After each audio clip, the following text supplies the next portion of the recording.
ఆ నెల 24 దినాన యెహోవా వాక్కు హగ్గయికి మరల ప్రత్యక్షమై సెలవిచ్చినదేమనగా, యూదా దేశపు అధికారి అయిన జెరుబ్బాబెలుతో అను, ఆకాశమును భూమిని నేను కంపింపచేస్తాను. రాజ్యముల సింహాసనములను నేను క్రింద పడేస్తాను. అన్యజనుల రాజ్యములకు కలిగిన బలమును నాశనం చేస్తాను. రథములను, వాటిని ఎక్కిన వారిని క్రింద పడేస్తాను. గుర్రములు, రౌతులు ఒకరి ఖడ్గము చేత ఒకరు కూలుతారు. నా సేవకుడవు, షయల్తీయేలు కుమారుడవు అయిన జెరుబ్బాబెలు, నేను నిన్ను ఏర్పరచుకొని ఉన్నాను గనుక ఆ దినమున నేను నిన్ను తీసుకొని ముద్ర ఉంగరముగా చేస్తాను. ఇదే సైన్యములకు అధిపతి అయిన యెహోవా వాక్కు. 24 తేదీ అంటే డిసెంబరు 24. అదే రోజు హగ్గయి గత సందేశం ప్రకటించాడు. 2 సందేశాలు ఒకే రోజు ప్రకటించాడేమిటి అంటారా? కాలము సంకుచితమై ఉంది, వేరే చోటికి వెడుతున్నాడేమో, అందుకని 2 సందేశాలు ఒకే రోజు ప్రకటించాడు. దేవుడంటున్నాడు, ఇదిగో హగ్గయి, నీవు వెళ్లి యూదా అధిపతి అయిన జెరుబ్బాబెలుతో చెప్పు. జెరుబ్బాబెలు ప్రభుత్వ ఉద్యోగి. అతడు దావీదు రాజవంశానికి చెందినవాడు. దేవుడు ప్రవక్త ద్వారా జెరుబ్బాబెలుతో మాట్లాడుతున్నాడు. భూమి ఆకాశములను నేను కదిలించబోతున్నాను. అన్య రాజుల రాజ్య బలాన్ని నాశనం చేస్తాను. ఇది రాబోయే మహాశ్రమల కాలం. 6-7 వచనాలలో కూడా ఆయన ఇంతకు ముందే అన్నాడు, ఇక కొంతకాలము ఇంకొక మారు ఆకాశమును, భూమిని, సముద్రమును, నేలను నేను కదిలిస్తాను. అన్యజనులందరినీ కదిలిస్తాను. అన్యజనులందరి ఇష్ట వస్తువులైన బంగారము, వెండి తేబడతాయి. అన్యజనులు రథాలను చూచుకొని అతిశయిస్తారు. వాటిని నేను తొలగిస్తాను. అంతేకాదు, నేను రాజ్యములను, సింహాసనాలను పడద్రోస్తాను.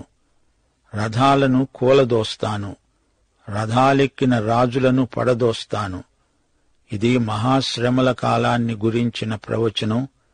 వారు రథాలను నమ్ముకున్నారు. ఆ రథాలను నేను తుత్తునియలు చేస్తాను. ఈ రోజుల్లో యుద్ధాయుధాలు ఎన్నో కనిపెట్టారు. అవన్నీ దేవుడు తలుచుకుంటే ఒక్క త్రుటిలో నాశనమైపోగలవు. విల్లు విరిచేవాడు, బల్లెమును తెగ నరికేవాడు ఆయనే. దేవుడు అన్ని రకాల ఆయుధాలను నిరుపయోగం చేస్తాడు. మానవులు నమ్ముకున్న యుద్ధాయుధాలన్నీ చెత్తవలే దహించబడతాయి. దేవుడు వాటిని తొలగిస్తాడు. హగ్గయి సుదూర భవిష్యత్తులోకి సునిశితంగా చూచి ప్రవచిస్తున్నాడు. దేవుడంటున్నాడు, షయల్తీయేలు కుమారుడా జెరుబ్బాబెలు, నేను నిన్ను ఏర్పరచుకున్నాను. ఆ రోజున నీవే నా ముద్ర ఉంగరం. ఆ దినమున అంటే ప్రభువు రాకడ దినం, 1000 ఏండ్ల పరిపాలనా కాలం. ముద్ర ఉంగరం రాచరికానికి సంకేతం. ముద్ర ఉంగరాన్ని రాజు ఎల్లప్పుడూ ధరిస్తాడు. దాన్ని చాలా భద్రంగా ఉంచుకుంటాడు. ఇది రాజుకు ఎంతో విలువైనది, అమూల్యమైనది. అదే శిఖా ఉంగరం అంటారు. జెరుబ్బాబెలు ఎవరు? అతడు దావీదు వంశీకుడు. మెస్సియా దావీదు వంశంలో నుండే వస్తాడు. జెరుబ్బాబెలు వంశరేఖలో వస్తాడు. మత్తయి, లూకా సువార్తలలోని వంశవృక్షాలలో 2 జెరుబ్బాబెలు పేరుంది. అయితే మత్తయి సువార్తలోని జెరుబ్బాబెలు మరో వ్యక్తి. జెరుబ్బాబెలుకు దేవుడిచ్చిన వాగ్దానం నెరవేరింది. ప్రభు అయిన యేసుక్రీస్తు దావీదు కుమారుడు. అలాగే జెరుబ్బాబెలు కుమారుడు కూడా. మహాశ్రమల కాలం ముగింపులో యేసుక్రీస్తు వస్తాడు. జెరుబ్బాబెలు వంశరేఖ మెస్సియా సింహాసనం వరకు పొడిగించబడింది. ఈ విశ్వ సామ్రాజ్య సింహాసనం ఎక్కేవాడు ప్రభు అయిన యేసుక్రీస్తు. ఆయన రాజులకు రాజు, ప్రభువులకు ప్రభువు. ఆయన ఈ భూమి మీదికి పరిపాలించటానికి వస్తాడు. హగ్గయి యేసు ప్రభువును నైతిక సామ్రాట్టుగా చూపుతున్నాడు. ఆయన మెస్సియా. ఆ రోజున ఆయనే సమస్త విశ్వానికి ఏకైక పరిపాలకుడు, రారాజు. అందుకే హగ్గయి గ్రంథం చాలా గొప్పది అని చెప్పక తప్పదు. హగ్గయి కాలంలో నిర్మించబడిన దేవాలయం పేరు జెరుబ్బాబెలు ఆలయం. భౌతికంగా చూడటానికి అంత వైభవంగా కనిపించదు గాని మెస్సియా అందులోకి స్వయంగా వచ్చే ఆలయం అది. గనుక ఈ ఆలయానికి అదే ప్రత్యేకాకర్షణ. ఆ మందిరాన్ని నా మహిమతో నింపుతాను అంటున్నాడు దేవుడు. హగ్గయి చిన్న గ్రంథం, కాని ఇందలి సందేశం ఎంతో గొప్పది. ఈ గ్రంథంలో ప్రజాజీవితంలో ఉజ్జీవం, ప్రజల సామూహిక ఆరాధనోత్సాహం మనోజ్ఞంగా చిత్రించబడ్డాయి. మనము విశ్వసనీయులమై నిర్మలమైన మనస్సాక్షితో పనిచేస్తాము. ఎవరి పని ఎలాంటిదో నిర్ణయించేవాడు మన ప్రభువు. ఆయన న్యాయపీఠమెదుట మనమందరము నిలువబడాలి.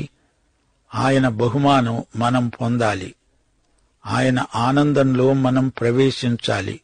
సోదరీ సోదరులారా, ఈ అధ్యాయంలో ఉపమానం మనమెన్నటికీ మరువలేము.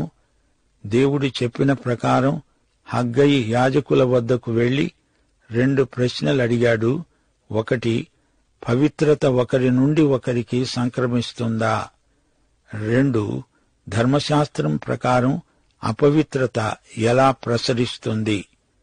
ఈ 2 ప్రశ్నలు ఎంతో అవసరమైనవి, అర్థవంతమైనవి. ఒకడు అర్పించబడిన బలిద్రవ్యాన్ని చెంగున మూట కట్టుకొని వెళుతున్నాడు. అతడు అపవిత్రమైనది ఏదైనా ముట్టితే ముట్టబడినది పవిత్రమవుతుందా? కాదు, మొత్తం అపవిత్రమే అవుతుంది. శవాన్ని ముట్టి ఎవడైనా అపవిత్రుడై తాను పవిత్రమైన దాన్ని ముట్టితే ఏమి జరుగుతుంది? అది అపవిత్రమే అవుతుంది అన్నారు యాజకులు. అలాగే ఇశ్రాయేలు జాతిలో ఏ లోపము ఉన్నా అదంతా జాతి అంతటికీ వ్యాపిస్తుంది. దేవుని మాట వినటం బలులర్పించటం కంటే దేవుని దృష్టిలో శ్రేష్టం. ఈ జాతిలో పొడసూపిన ఈ అపవిత్రత జాతి మొత్తాన్ని అపవిత్రం చేస్తుంది అని దేవుడు ఈ ఉపమానం ద్వారా బోధించాడు. మంచి చెడు మిశ్రమం అంతా చెడే అవుతుంది. మంచి చెడ్డల తెలివి పాపుల పట్ల చెడుగు వైపునకే మొగ్గుతుంది. 23వ వచనంలో షయల్తీయేలు కుమారుడైన జెరుబ్బాబెలు పేర్కొనబడ్డాడు.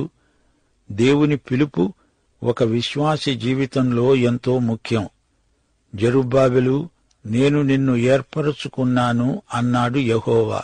దేవుని పిలుపు, ఏర్పాటు లేనిదే ఎవరూ సేవ చెయ్యలేరు, నిలకడగా దేవుని సేవలో ఉండలేరు. బబులోనులో జెరుబ్బాబెలు పుట్టాడు, పెరిగాడు. తన ప్రజల మధ్య మంచి పేరు ప్రఖ్యాతులు గడించాడు. కోరెషు అతణ్ణి ఎంతో అభిమానించాడు. వీటన్నిటికీ తోడు అతనికి మంచి తలాంతులెన్నో ఉన్నాయి. ఇదంతా దేవుని పిలుపులో భాగమే అని గుర్తించాలి. బంగారము నాది, వెండి నాది అంటున్నాడు దేవుడు.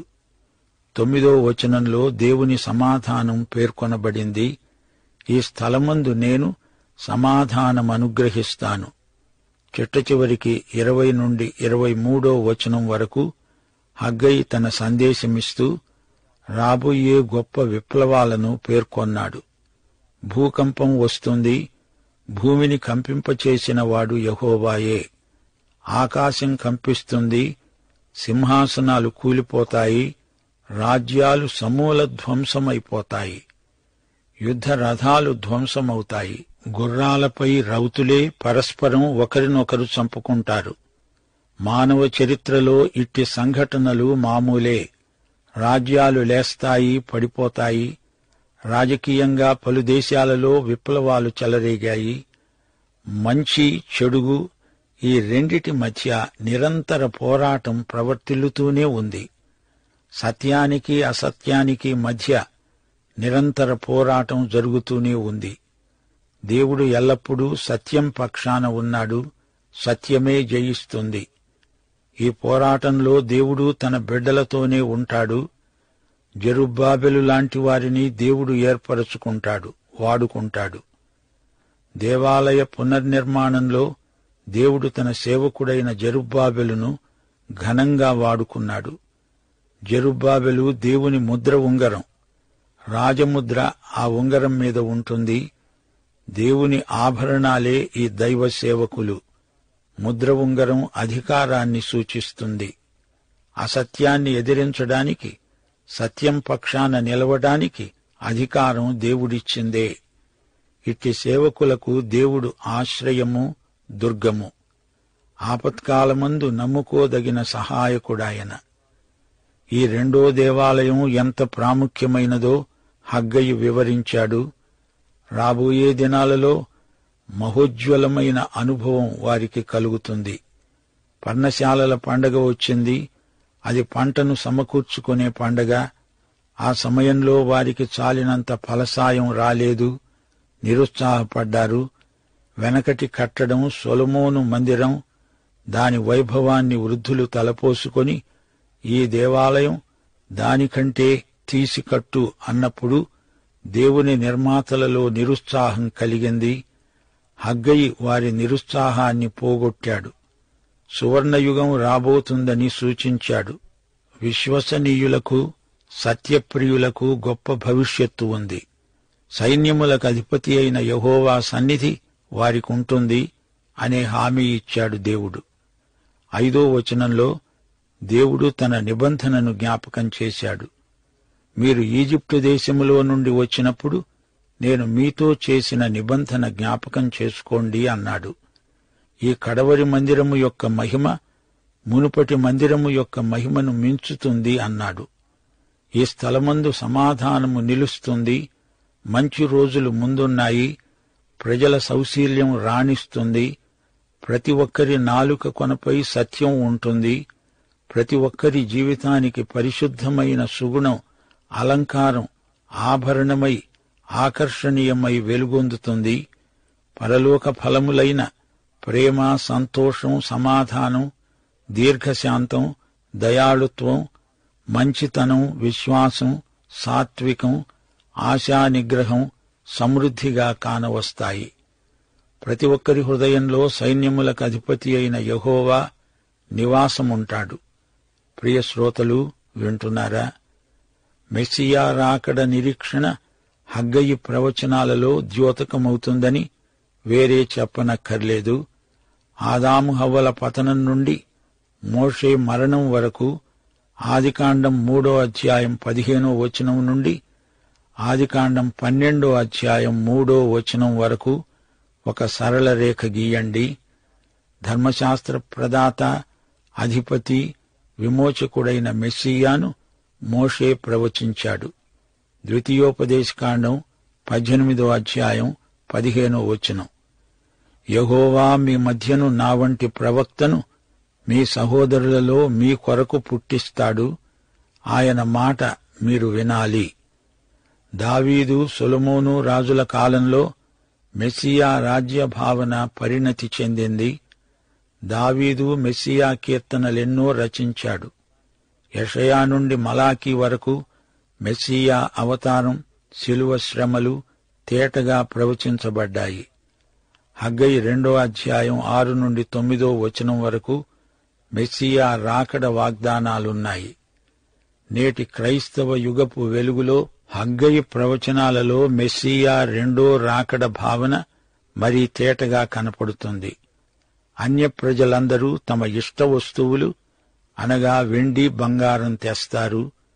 దేవుడు జాతులను కదిలిస్తాడు. వారు తమ వెండి బంగారాలను తెస్తారు. అదంతా ఆయనకు వారు తెచ్చే నజరానాలు. అప్పటి యూద యుగంలో ఈ ప్రవచనాలు ఎలా నెరవేరాయో చూస్తే ఆశ్చర్యమనిపిస్తుంది.